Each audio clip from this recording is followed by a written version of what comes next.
Hi, it's Steve. Today we'd like to show you how to change the wash plate on your top load washer.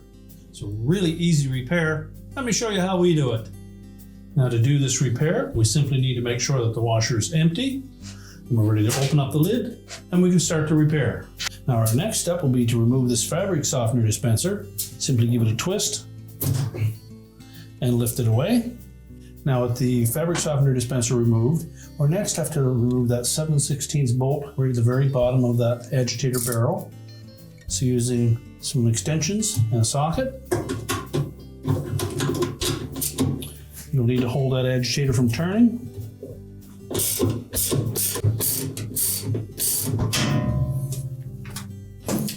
Then we'll lift that whole barrel out of there. And next we should be able to just grasp the sides of that wash plate, loosen it from the transmission.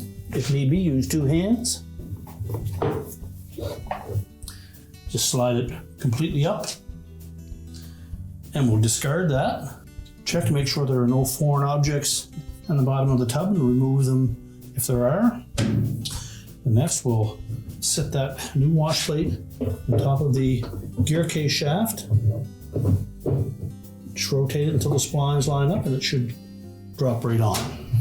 Now when installing the barrel of the agitator back onto that wash plate, well, first of all, make sure that we drop the bolt down through the bottom. And just take note that there are some square holes on the bottom of that agitator barrel. And those are going to line up with these notches on the top of the wash plate. There are some splines on the very bottom of this agitator barrel that will be lining up with these three slots in the inner circle on that wash plate. You won't be able to see those tabs, but if you line up these square holes with the notches on the wash plate, it'll line up perfectly.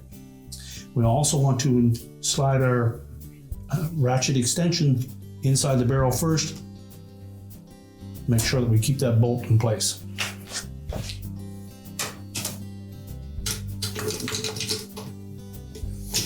I'll hold that bolt. Try to center it as best you can.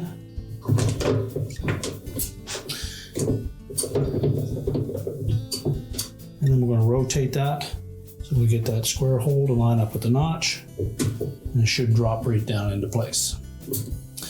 Now we can go ahead and tighten that bolt. And just support that agitator while you tighten the bolt. And then we're ready to put the fabric softener dispenser back on. Simply snap it onto the top of the agitator. And now we can close up the lid. And our repair is complete.